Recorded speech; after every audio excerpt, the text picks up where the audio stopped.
রাজনৈতিক প্রভাব মুক্ত থেকে নির্বাচন পরিচালনার জন্য আনসার বাহিনীকে প্রশিক্ষণ দেওয়া হয়েছে, জানিয়েছেন আনসার ও ভিডিপি মহাপরিচালক আব্দুল মোতালেব সাজ্জাদ মাহমুদ।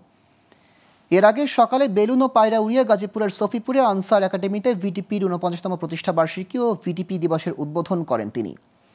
পরে র্যালি এবং সমাবেশের দিক নির্দেশনা দেন। আনসার ও ভিডিপি মহাপরিচালক বলেন, আগামী নির্বাচনে আনসার বাহিনী তাদের দায়িত্ব পালনে পেশাদারিত্বের নতুন দিক দেখাবে।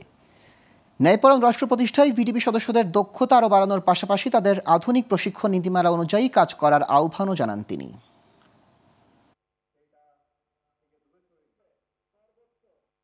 এখানে ভিডিপির প্রত্যেকটা সদস্য দৃশ্যমান হবে জাতির সামনে, কে কি ভূমিকায় যাচ্ছে, অর্থনৈতিক হোক বা সামাজিক, সেটাও দেখা যাবে, কারণ ডাটাবেজে তো এভরিথিং ইজ কাউন্টেবল।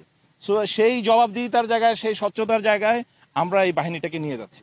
আপনারা দেখেছেন আমরা আমাদের যে জনগোষ্ঠীতে যেখানে নির্বাচন হয়, কিন্তু ওখানে আমাদের কোনো উপস্থিতি নাই, কারণ আমাদের কোনো ওইভাবে ফর্মালি, বাট এখন ওদেরকেও আমরা ভিডিপি সদস্য হিসেবে তাদের সামাজিক ভূমিকার ক্ষেত্রগুলোতে সম্পৃক্ত করছি।